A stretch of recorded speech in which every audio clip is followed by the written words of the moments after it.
A long time ago, in a galaxy far, far away.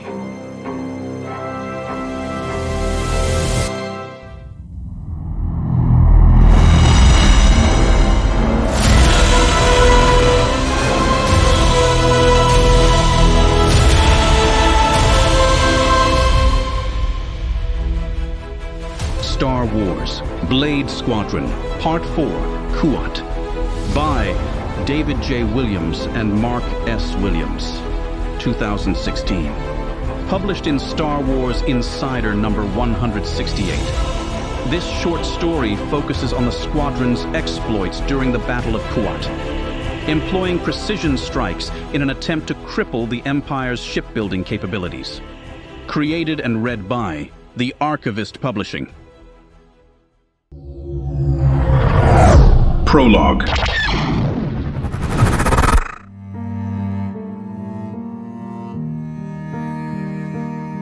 A year has passed, and the war between the fledgling New Republic and the Imperial Remnant continues unabated. What is left of the Empire is now in chaos. As the old order crumbles, the fledgling New Republic is seeking a swift end to the galactic conflict, and is now committing even more resources to that end. As a result, many Imperial leaders have fled from their posts, hoping to escape justice in the farthest corners of known space. The remnants of the Empire, now under the control of Grand Admiral Rae Sloane and her powerful secret advisor, prepare to unleash a terrifying counterstrike. In order to soften New Republic resistance to the impending Imperial onslaught, Grand Admiral Rae Sloane and the command of the Imperial Navy have delivered a propaganda broadcast on behalf of the Office of Imperial Promotion, Galactic Truth, and Fact Correction, OIP, a remnant of the former Commission for the Preservation of the New Order, with the intent of spreading discord and distrust amongst planets newly liberated by the New Republic along the Outer Rim. If the slanderous propaganda campaign followed by the massive Imperial assault proves successful, the New Republic may never recover, and anarchy will be loosed upon the galaxy in its greatest time of need. Meanwhile, as more and more officers either flee or are arrested by Republic commando units, planets once crushed beneath the Empire's heel now have hope for the future. There is no greater hope than that of the Wookiees on their home world of Kashyyyk, which has been turned into a prison planet. Given their value to the Imperial Industrial Complex, as well as their penchant for attempting escape or revolt, the entire Wookiee population planet-wide has been implanted with inhibitor chips to prevent any form of uprising. Already, multiple attempts have failed to liberate the beleaguered species. Even now, the most recent liberation attempt by multiple bands of smugglers and scoundrels, and led by Han Solo and Chewbacca, has lost contact and likely met with a dubious end. Unable to secure sufficient forces to free Kashyyyk, the New Republic's ruling council has decided to instead deploy the New Republic Defense Fleet to the Kuat sector, in response to multiple reports of a massive Imperial buildup and the imminent threat of attack in that sector. Amidst the endless bickering of the New Republic leadership, and due to its insufficient number of starships to meet the Imperial Navy in a pitched battle, a decision is finally reached to conduct a series of strikes, led by Admiral Ackbar, on the Kuat Drive Yard orbital shipyards encircling the planet of Rothana, in an attempt to halt or hinder production, and thereby disrupt the shipyard's ability to continue to rearm the Imperial fleet. One of the foremost military shipbuilding corporations in the galaxy, Kuat Drive Yards had purchased the world of Rothana in 800 BBY, setting the stage for the creation of the Kuat subsidiary, Rothana Heavy Engineering. firmly aligned with the supreme chancellor of the Galactic Republic more than a decade prior to the Clone Wars, the shipyards had produced most, if not all, of the Republic military's starships and vehicles throughout the Clone Wars. Given its parent company, the Techno-Union, did business with both sides during the conflict, the Union was successfully able to defend its claims of corporate neutrality throughout the war. In practice, Union-owned companies were actually responsible for producing millions of CIS battle droids for every Republic warship produced.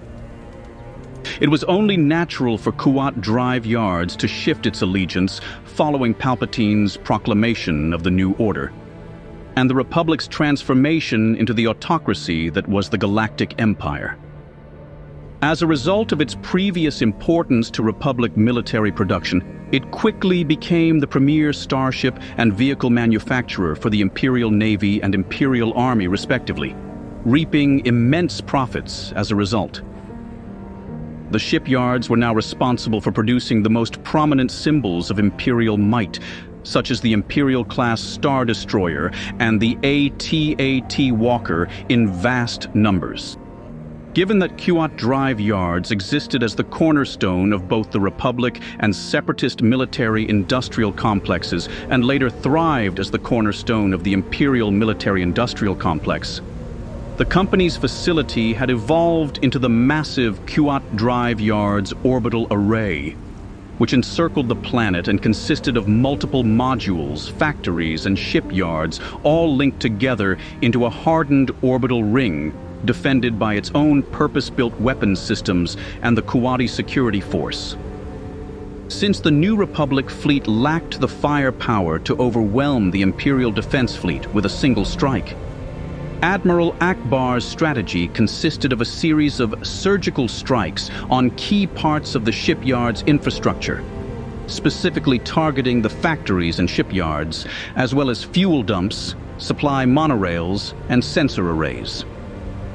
Once again, it was up to the daring and tenacity of B-Wing and X-Wing starfighter pilots to win the day.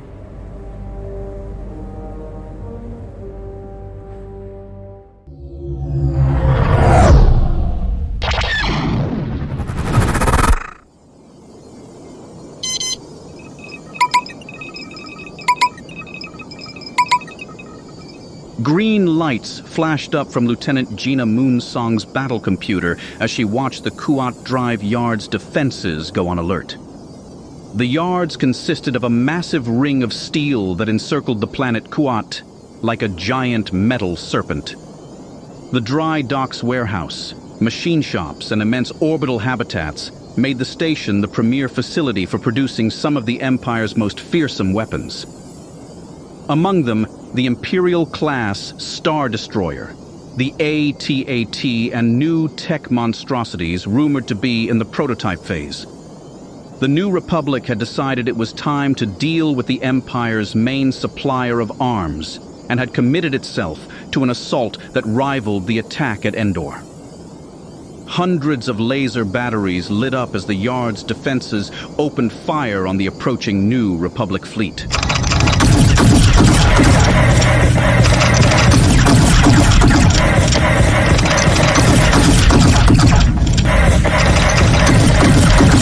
Moonsong eased back on the B-Wing throttle and checked the squadron formation.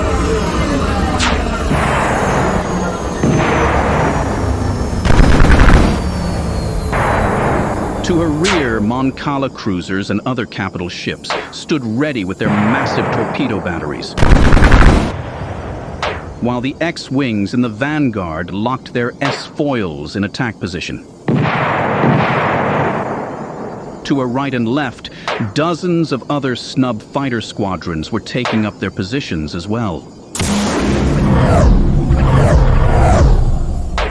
Ahead, a fleet of Star Destroyers and their complement of TIE fighters moved out of the planet's high orbit behind the ring and accelerated to engage. 3 assaults so far, and the Imperials were still using the same tactics. The problem was they were effective.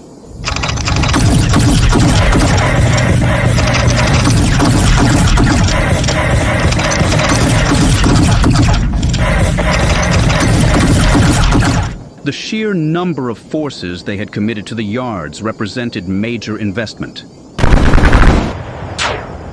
The Imperials wanted to keep this facility at nearly any cost, and had dispatched more of their deep space assets than the New Republic had anticipated. They were only a few days into the campaign, and it was clear to everybody that this battle would be neither short nor easy. Look who's come out to play. I see them, Fanti. Lieutenant Lee, we're going for the SDs in Quadrant 4. Close-up formation and wait for the signal. Copy that, Leader. Lieutenant Sandara Lee commanded the new X-Wing escort section that had been added to Blade Squadron. So far, Moonsong's relationship with Lee had been less than warm. Moonsong figured Lee would have preferred to fly with Stram, but Stram was back on the carrier Amalthea, helping the Commodore coordinate the overall fleet action.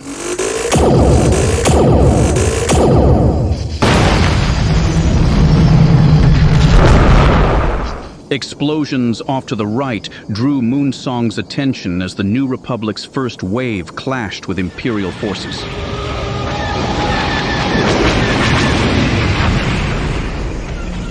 Dozens of New Republic and Imperial fighter squadrons spun about in the solar winds, lighting up the darkness whilst capital ships launched wave after wave of photon torpedoes at each other.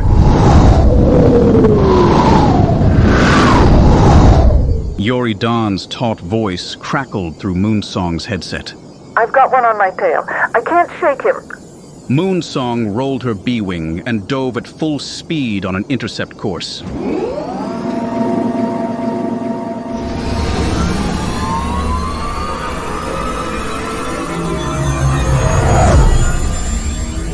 Just as the TIE fighter lined up for the kill, Moonsong's lasers cut it in two.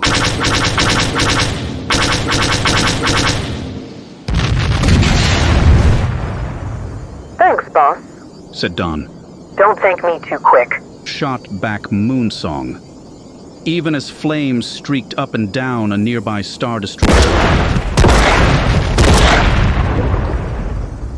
The next moment it exploded, flinging debris in all directions.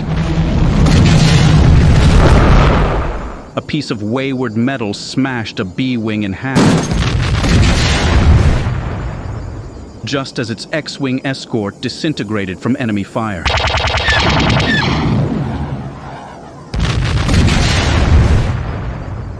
As Moonsong tried to issue a course correction to her people, a message from the Commodore rang through every pilot's comm set. Central command to all fighter squadrons. This is a recall order. I repeat, all squadrons return. What the hell's going on? Lee blurted out over the comm. You heard the order, Lieutenant. I'm sure Command has a good reason for it. Now let's get back to the barn.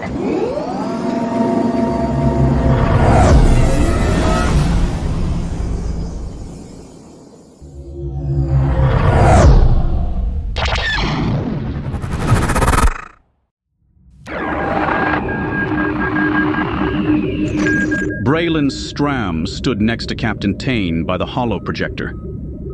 Moonsong couldn't help but think Stram looked odd in the khaki and powder blue uniform instead of his flight suit. Odd, but handsome nonetheless. Even more odd was that Moonsong was the new acting squadron leader.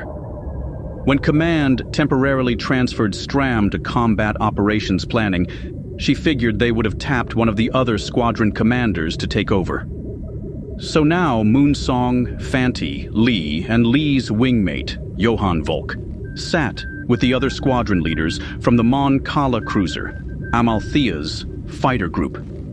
Stram stepped forward and let his baritone fill the room. All right, people. We've been analyzing the enemy, and it's become clear that we need to change our tactics. We simply do not have the firepower to overwhelm the target's defense fleet with a single strike. Therefore, we have decided to focus on strategic bombing of key parts of the yard's infrastructure. Fuel dumps, Supply monorails and sensor arrays will be the primary targets going forward. This means our timetable will change, but all our simulations validate the new strategy. Lee raised her hand and Stram acknowledged her with a nod of his head. Lee stood up to her full height and tossed her long black hair out of her eyes. Moonsong couldn't help but notice that every eye in the room locked on Lee's imposing figure. Heck, the lady looked like one of those tough heroines from a Coruscant holodrama. Commander, does this mean that the X-Wing elements will now be equipped with proton torpedoes so we can participate in the bombing? That's a negative. So far, the addition of X-Wing elements to the B-Wing bomber group has been successful in the escort capacity, but our B-Wings will still rely on you X-Wing pilots to keep the TIE fighters off their backs. Lee's wingmate Volk stood up next. He was a huge, bald man with a tremendous beard and a bigger smile. Scuttlebutt was that he and his wife Vera were legendary guerrilla fighters on the backwater world they came from. Excuse me, sir, but who is going to keep those Star Destroyers off us? Captain Tane waved at the hollow display of the yards and zeroed in on a cluster of Star Destroyers. Elements of the fleet will engage the enemy here, here, and here, forcing them to commit the bulk of their destroyers and support ships against us, thus allowing you pilots to make your strikes. We'll take some damage, that's for sure. But if you pilots are able to cripple their supply depots and command centers, it will be worth it. Then, as if sensing the general tension in the air, Look, we know we've asked a lot of you, and frankly we'll be asking for more. This fight is critical. If we lose, the stability of the New Republic will be threatened. Tane stepped back and allowed Stram to wrap things up. Squadron leaders will receive their new mission packages and will be responsible for making that data available to their pilots. If there are no more questions, okay then. Good luck out there and good hunting. Dismissed.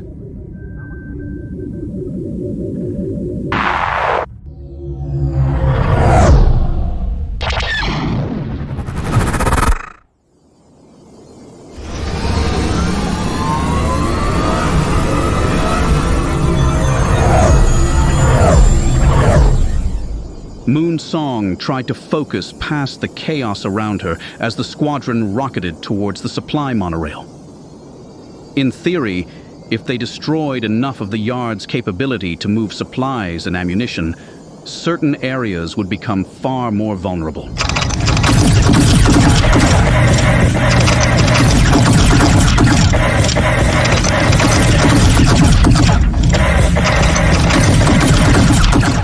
A shrill scream filled her headset as Blade 9's ship indicator disappeared from Moonsong's heads-up display.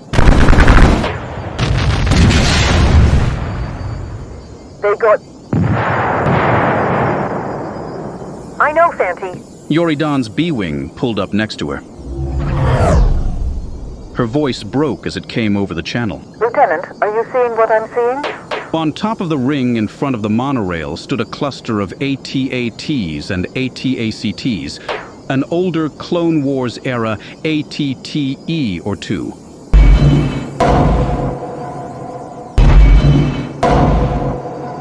Along with several unfinished AT-ATs that looked like giant skeletal troop transports with just the heads and powerful cannons functioning.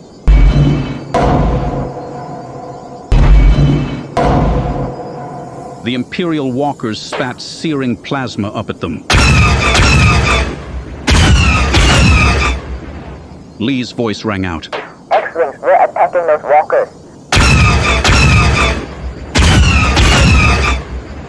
Stay in formation, said Moonsong. We need you to deal with those TIE fighters. This will only take a minute, and there's no way you'll get to the target if we don't clear them. Save your bombs for the target. Let's go. I'm with you, boss. Volk said with no hesitation. Hold your formation, Snapped Moonsong, but it was too late. The X-Wings were already peeling off and diving for the Goliaths.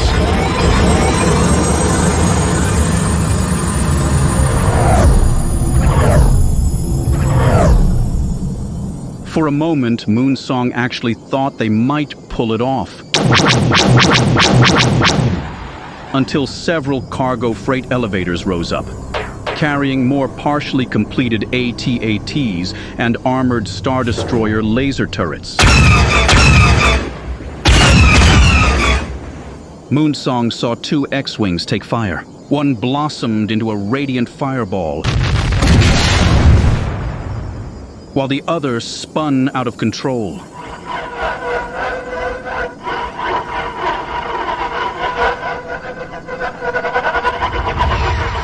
And impacted against the side of the shipyard. Even more alarming was the fact that the X-Wing lasers weren't powerful enough to penetrate the walkers' heavy armor in a single shot. Moonsong knew that if they didn't concentrate their fire on the makeshift gun emplacements, the chance of any of her group getting out alive would be exactly 0. And the only way to knock off those walkers was with the torpedoes earmarked for the monorail. And that meant the monorail would just have to wait. Blade Squadron, follow me and concentrate ion cannon fire on those emplacements. The group of snub fighters wove an impressive pattern as they changed their trajectories.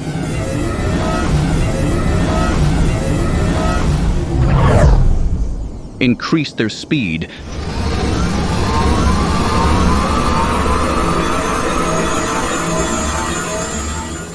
and zeroed in on the enemy.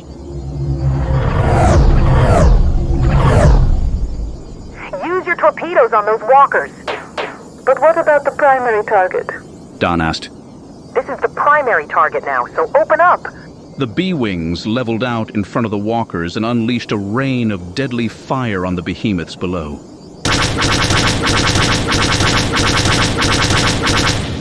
Moonsong's B-Wings swooped over in the main ring of the yard as the AT-ATs loomed ahead.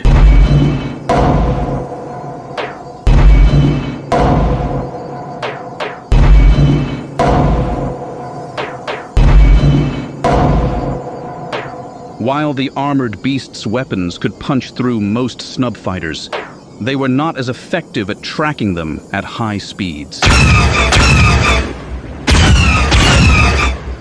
Moonsong lined up her shot and let loose a pair of torpedoes that annihilated an AT-AT crew compartment and sent the walker toppling over onto a half-built scout model.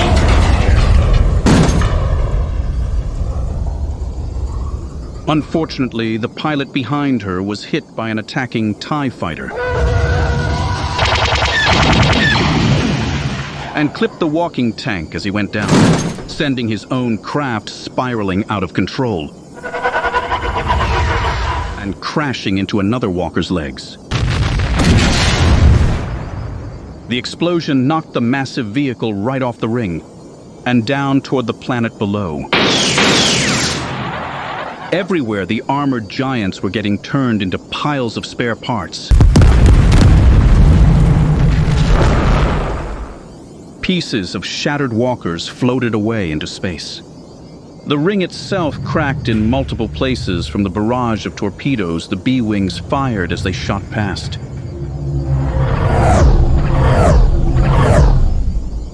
Moonsong cursed under her breath. What a waste. What a diversion, she thought. Okay, people, let's get out of here. The target isn't going anywhere.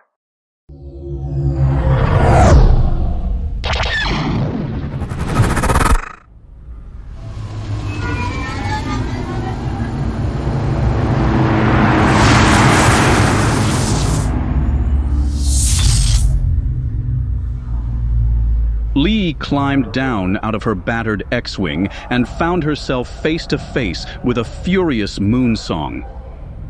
The mechanics and hangar crew gave them a wide berth while the other pilots remained a respectable distance, but close enough to be within earshot of the fireworks.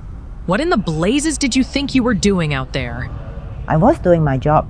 Lee responded evenly. Your job was to protect us from TIE fighters, not engage the bombing targets. I lost a good pilot. The only reason you aren't dead too is because I scrubbed the main mission to pull your fat out of the fire. That was reckless. Oh, that's rich coming from you, Gina. You think I haven't heard about you? Heard about me? Word travels. You think I don't know the only reason you got named acting squadron leader was because your boyfriend handed you the command? You're out of line, Lieutenant. Lee snapped to attention and clicked her heels together. Moon Song stepped back, rubbed her eyes, and let a long sigh. You know what your problem is, Lieutenant? No, ma'am, I do not. Perhaps the acting squadron leader will enlighten me. Moon Song cracked a smile and lowered her voice. First of all, I got this command in spite of Stram's recommendations. Truth be told, he wasn't sure I was up to it, but they needed him in planning ops and somebody had to step up. I stepped up. But the real issue here is the fact that you're just like me, only a few months back. See? It took me too long to realize that the only way any of us make it out of this war alive is if we work together. You're a damn fine pilot, Lee, maybe even as good as me, and with a little discipline, you could be one of the best. And I'm not just saying that. You spotted those emplacements. You just lacked the experience to know that your armaments wouldn't scratch them. So, yeah, you might just be that good. And yeah, maybe I feel a little threatened by you. But I'll tell you what. If anybody can find a way to smash these imp pigs out of the sky, it's you and me. What do you say? Moon Song pulled off her flight glove and stuck out her hand. Lee looked down at it in amazement, and then she shook it.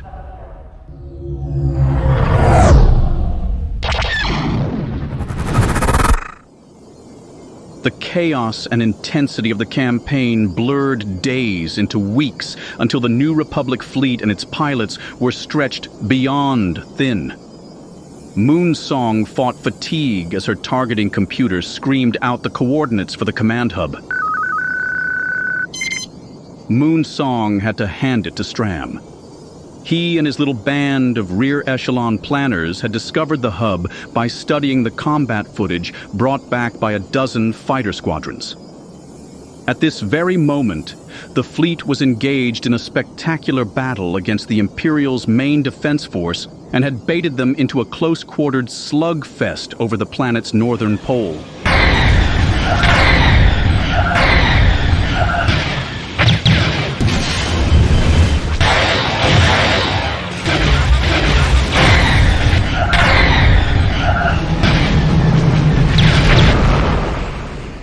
The maneuver should have allowed a trio of B-Wing squadrons to strike the command hub virtually unnoticed. Unfortunately, the Imperials managed to scramble a makeshift group of TIEs that outnumbered the B-Wings 3-1.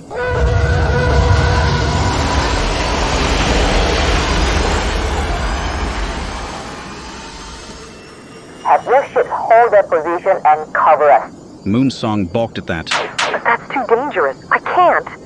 Hey, it's not like we haven't had people shooting at us from the front and back before. At least this way we can follow your shots in and confuse their sensors. If you got a better plan, I'd love to hear it. You want a better plan? Asked Moon Song. Okay, all B-Wings cut power and hold positions. Set laser cannons to rapid fire and target your ion cannons past the target. We'll wait for you to start our bombing run, Lieutenant Lee. That sounds worth a shot. As the B-Wings let loose their devastating barrage against the TIEs,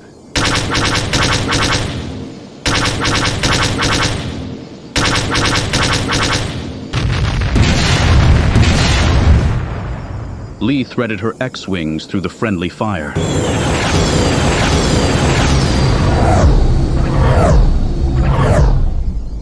And into the heart of the enemy formation.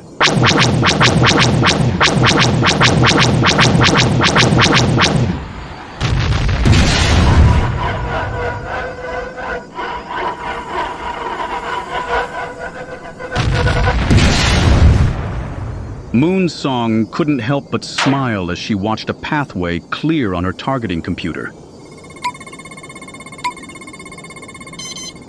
Her smile grew wider as she spotted an even better way to nail the command hub. Okay, boys and girls, follow me in on the following trajectory. Let's go! The B-Wings formed up on Moonsong and sped towards the ring.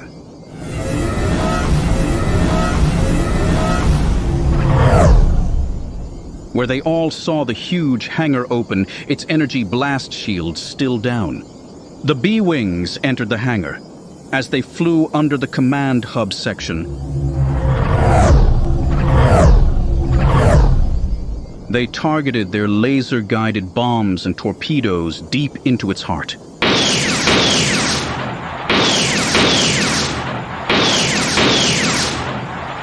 Moonsong's craft glided above the flight deck, firing on enemy craft that had not been quick enough to launch.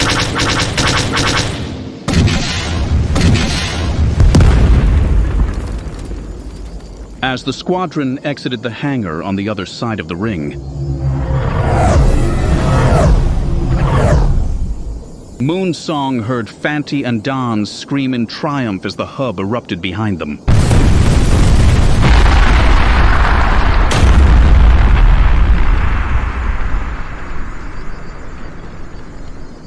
She grinned and keyed her comlink. Way to go, people. Now that's how you do it.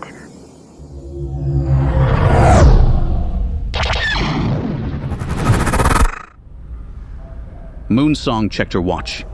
She had less than an hour before the squadron launched on another strike mission. She'd lost track of how many mission hours she'd flown. For Blade Squadron, it seemed like every time they kicked over a rock, more Imperials would scurry out from under it. Her people, like everybody else, were tired and stretched thin.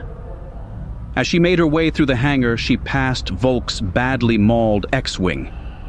Volk had managed to pilot the ship back, and he was now in the infirmary, though his bird would never fly again. But it was the ship next to his that contained the real surprise. Commander Stram, what are you... She trailed off as Stram climbed down from the X-Wing cockpit and faced Gina with an awkward smile. We're short on X-Wing pilots and we need every fighter out there for the strike, he said simply. I didn't know you could fly an X-Wing. As Stram's smile broadened, it seemed to lose its awkwardness. I may not be as good a pilot as you, but there's not a snub fighter built that I can't fly. Besides, things were getting a bit boring up on the bridge. I missed you, she wanted to say. But when she opened her mouth, all she heard herself saying was just, "Well, your squadron is ready." You mean your squadron? He replied without missing a beat. You're still the boss. Technically, I'm still with planning ops. Since Folk is in the infirmary, I'll be slotted in as Lieutenant Lee's wingman. Seriously? She said. There was a long pause. So let me get this straight, she said. You broke up with me because you didn't want to have to order me into battle or put me at risk, and now you're asking me to do the same to you? Do we have to have this conversation now? Yes. Okay. Stram hesitated. It's really pretty simple. I trust your judgment more than I trust mine. This is our last mission together, she said. You sure about that? I'm not sure about anything, she said. Not anymore. She turned and walked away. Hey, Gina, he called after her. Good luck out there. Luck's the least of my problems, she replied.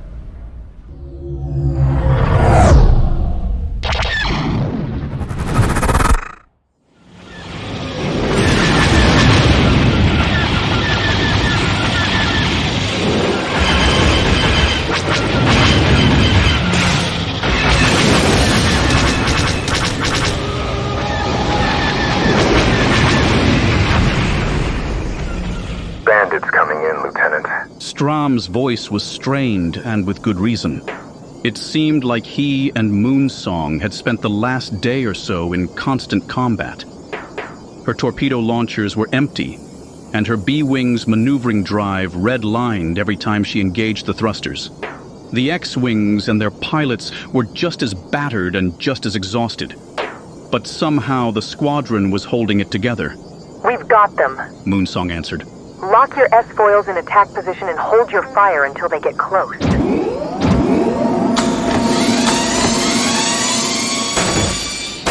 Common sense told her she should turn her bird around, rearm, maybe even grab 20 winks on the flight deck. But this wasn't a time for common sense. It was time to push all the way through to the end.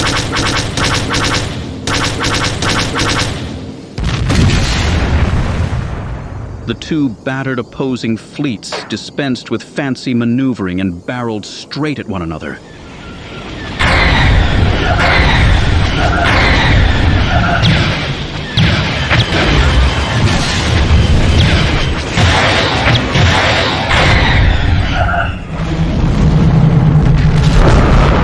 Both commanders knew that the time for all of the tricks and clever stratagems were over.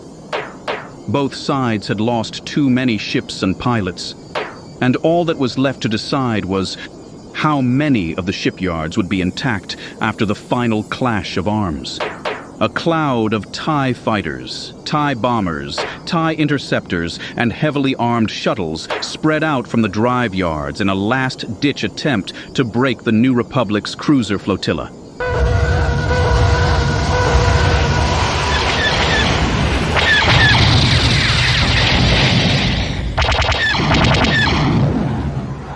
The formation was met in kind with every fighter the New Republic fleet could throw back at them.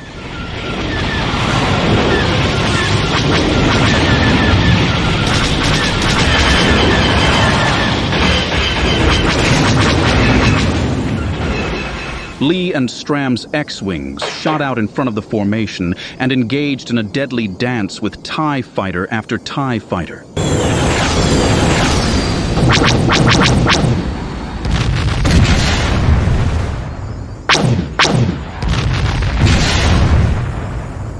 Gina had to admit that they were a very effective team. Stick close, Fanty. Let's earn our pay. Roger that, boss. Moonsong led her pilots through a hail of laser fire towards a damaged Imperial light carrier.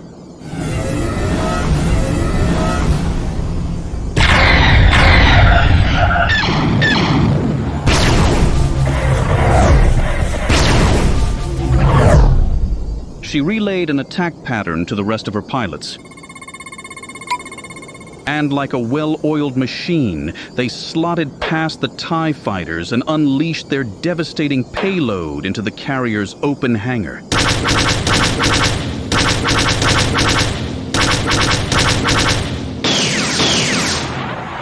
The carrier exploded. Debris and flames shot in all directions.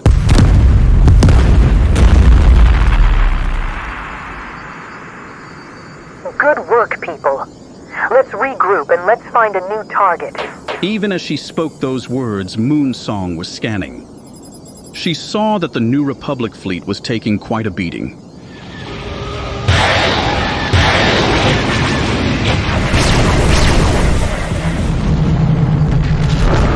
Her carrier, the Amalthea, was limping away, trailing drive plasma. That did not look good at all. If they were caught out here beyond carrier range, they were either going to get picked off by imps or run out of fuel, or both. But then the situation abruptly changed. As one, the Imperial forces broke off and scattered in numerous directions.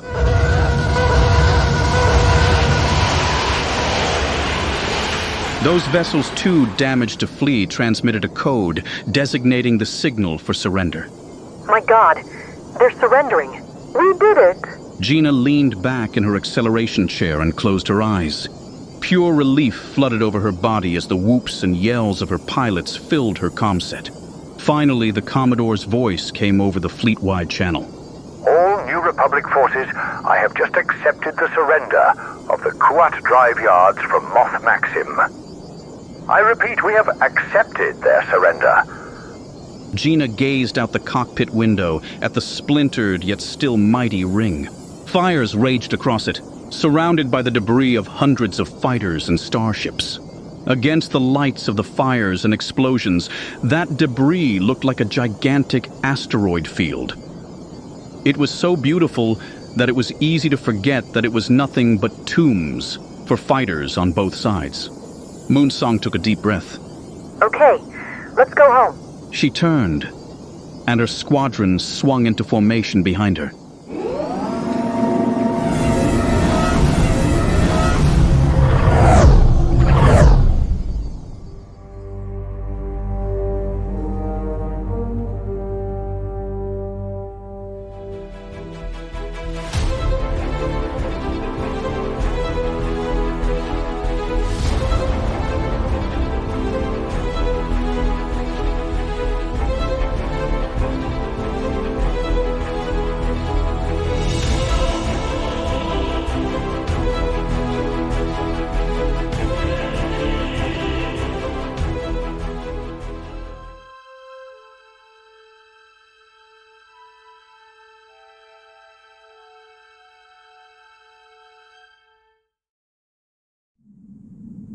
This audiobook was developed 100% using artificial intelligence to generate realistic and familiar voices.